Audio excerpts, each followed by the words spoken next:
Hello दोस्तों, आज हम सब पढ़ेंगे इंटरस्टिशियल लंग डिजीज और पल्मोनरी एम्बोलिज्म को।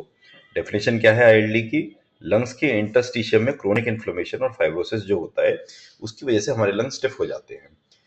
लॉजिक क्या है इसका? लंग्स का देखिए, रबड़ की तरह का जो बलून होता है वो उसमें हार्डनेस आ गई, वो एक पत्थर जैसा बन गया। इसी को हम आईएलडी कहते हैं। कॉजेस क्या है? इडियोपैथिक पल्मोनरी फाइब्रोसिस, इडियोपैथिक यानी कि जिसका कोई सर्टेन कॉज या ट्रेंड हम नहीं निकाल पाए। Auto immune diseases, asbestos, silica का एक्सपोजर, ड्रग्स, एमियोडोरिन, नाइट्रोफ्यूराटेंटिन यूटीआई में यूज होने वाली ड्रग है और बहुत इफेक्टिव है, लेकिन ये इसका कॉम्प्लिकेशंस होता है। या हाइपर सेंसिटिविटी न्यूमोनाइटिस हो जाए। पैथोफिजियोलॉजी क्या है? देखिए, टिश्यू इन्फ्लेम्ड होगा, बॉडी रिपेयर ज्यादा करेगी, और बॉडी जब भी कोई चीज ज्यादा रिपेयर करेगी कैसे करती है? फाइब्रोसिस से। तो एक्सेस जो फाइब्रोसिस हो जाता है वो लंग्स को स्टिफ कर देता है, जिससे कि ऑक्सीजन का एक्सचेंज कम होता है। सिम्टम्स क्या मिलेंगे आपको? Breathlessness, dry cough, fatigue, Velcro crepitations. Velcro crepitations कुछ नहीं, कैपिटेशंस क्या होता है हमने कल समझा था कि हमारे लंग्स के अंदर से आने वाली नॉन म्यूजिकल साउंड। ठीक है। वेल्क्रो आपने देखा होगा कि कई लोग बेल्ट लगाते हैं कमर पे या थाइस पे। वो बेल्ट जो आपस में खुलती है, जब हम उसको खोलते हैं तो वो जो आवाज होती है चर चर चर की, वो वेल्क्रो होती है। तो वैसी आवाज इंस्पिरेशन के टाइम में आपको महसूस होगी, क्लबिंग मिलेगा। साइंस क्या है? So most important science ILD का वेल्क्रो कैपिटेशन ही है, इसीलिए मैंने आपको ये डिटेल में समझाया। और रिड्यूस चेस्ट एक्सपेंशन, देखिए चेस्ट एक्सपेंशन तो उसका खत्म हो ही जाएगा क्योंकि इलास्टिसिटी खत्म हो चुकी है। इन्वेस्टिगेशन आप क्या करेंगे? सबसे पहले चेस्ट एक्सरे करेंगे, इसमें आपको रेटिकुलर पैटर्न मिलेगा। रेटिकुलर पैटर्न क्या होता है? जाली जैसी लाइंस दिखाई देंगी मैश के तरीके से। ठीक है ना, क्योंकि ये फाइब्रोसिस उसमें हो रहा है।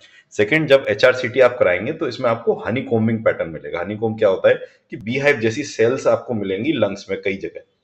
ठीक है, और ये क्लासिक फाइंडिंग्स होती हैं, जैसे कि स्पंज के बड़े बड़े टुकड़े किसी ने लंग्स में फंसा दिए हैं। PFT restrictive pattern, lungs tight हैं तो देखिए टीएलसी डाउन आ जाएगा, वीसी भी डाउन आएगा, यानी total lung capacity, vital capacity दोनों नीचे आ जाएगी। लेकिन फोर्स्ड एक्सपिरेशन वॉल्यूम पर मिनट और फोर्स्ड वाइटल कैपेसिटी नॉर्मल रहेगी या हाई रहेगी, वो नहीं गिरेगी। तो वाइवा में आपसे पूछ सकते हैं कि कौन सा पैरामीटर गिरता है, कौन सा बढ़ता है। प्लस एक 6 मिनट वॉक टेस्ट होता है। जो भी आईएलडी का पेशेंट होता है वो 6 मिनट तक चल ही नहीं पाएगा। ठीक है, क्योंकि चलते टाइम उसकी ऑक्सीजन गिरेगी, भाई रेस्पिरेट उसके लंग्स में इलास्टिसिटी तो है नहीं। तो जनरली क्या होता है, जब भी हम कोई अपनी बॉडी पर स्ट्रेन डालते हैं तो हमारा हाइपर कॉम्पनसेशन बॉडी का चालू हो जाता है। बॉडी अपना पंपिंग ब्लड की, लंग्स का सांस लेना, ये सब रेस्पिरेशन रेट बढ़ा के उसको मैनेज करती है। तो ऐसा पेशेंट उससे पहले ही कोने में जाके बैठ जाएगा, और ये आईएलडी की सिवियरिटी को हम जज कर लेते हैं। ट्रीटमेंट क्या है? एंटीफाइब्रोटिक्स इसमें देने होते हैं, परफिनिडॉन और निंटेडानिब। निंटेडानिब बहुत अच्छी मेडिसिन है जो कोविड के बाद इस चीज में काफी अच्छा रिजल्ट देता है। स्टेरॉइड्स हम कुछ लेवल पे देते हैं, लेकिन अब एंटीफाइब्रोटिक्स अच्छा काम करती हैं।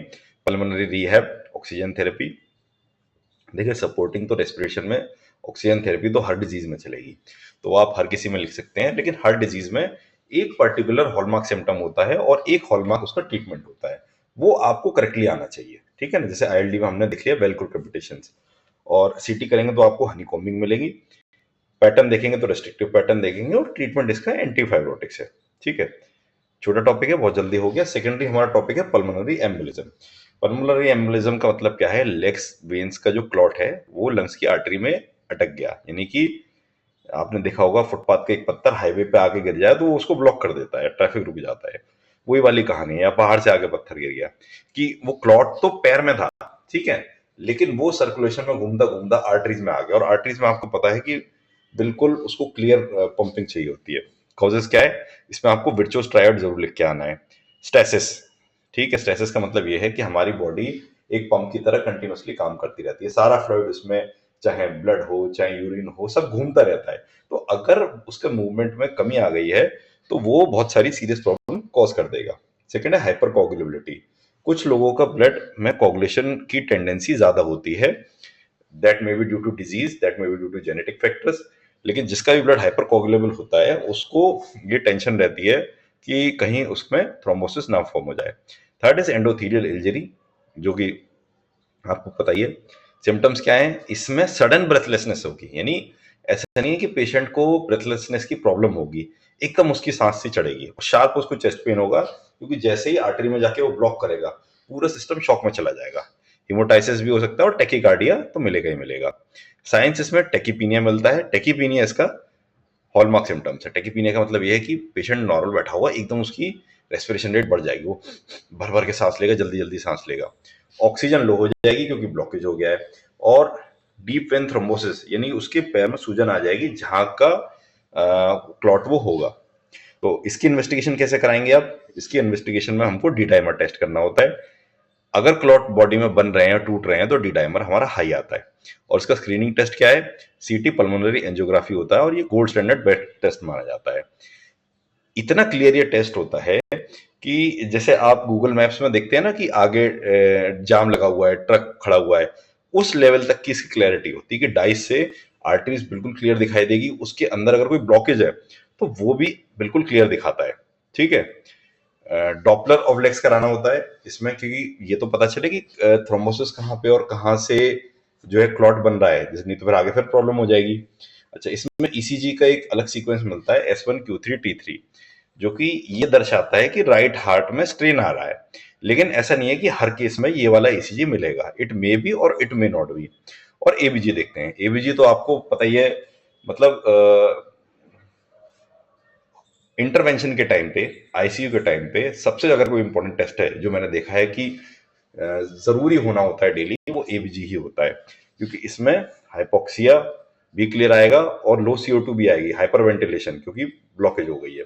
ट्रीटमेंट्स हमको क्या देने हैं इसमें? एंटीकोगुलेंट्स चलते हैं, चाहे तो हेपरिन दे दीजिए, चाहे क्या बोलते हैं माउथ के तौर से एंटीकोगुलेंट दे सकते हैं, ओरल DOAC ओरल एंटीकोगुलेंट्स को बोलते हैं। अगर बहुत ही ज्यादा एम्बोलिज्म है तब हम थ्रोम्बोलाइसिस कराते हैं, नहीं तो एंटीकोगुलेंट से काम बन जाता है। ऑक्सीजन, जैसे कि मैंने बताया, हर रेस्पिरेटरी प्रॉब्लम में आपको ऑक्सीजन साथ में देनी पड़ेगी, थेरेपी जरूरत पड़ रही है तो इंट्यूबेट भी करना पड़ेगा, और बहुत रेयर केसेस में हमें आईवीसी फिल्टर करना पड़ता है। तो समरी देख लेते हैं अपनी। बेस्ट टेस्ट इसका क्या था? CTPA। स्क्रीनिंग कैसे करेंगे? डी डाइमर से। क्लू क्या है? पैरों में कहीं ना कहीं सूजन मिलेगी, और ट्रीटमेंट इसका एंटीकोगुलेंट से।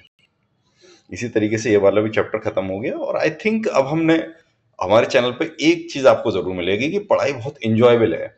आपको कोई ऐसा नहीं लगेगा कि यार मैं बोरिंग सी किताबें लेके बैठ गया हूँ कोई और किताब देख के, जब तक पढ़ना चालू करोगे तब तक चैप्टर खत्म हो जाएगा, तब तक सब कुछ भूल जाओगे। ऐसा नहीं है। एक एक वीडियो आप देखिए, एक बार देखिए, 2 बार देखिए, इंजॉय करके देखिए, आप देखेंगे आपकी पढ़ाई कितनी ईजी हो रही है। तो प्लीज मिलते हैं नेक्स्ट चैप्टर में। Thank you.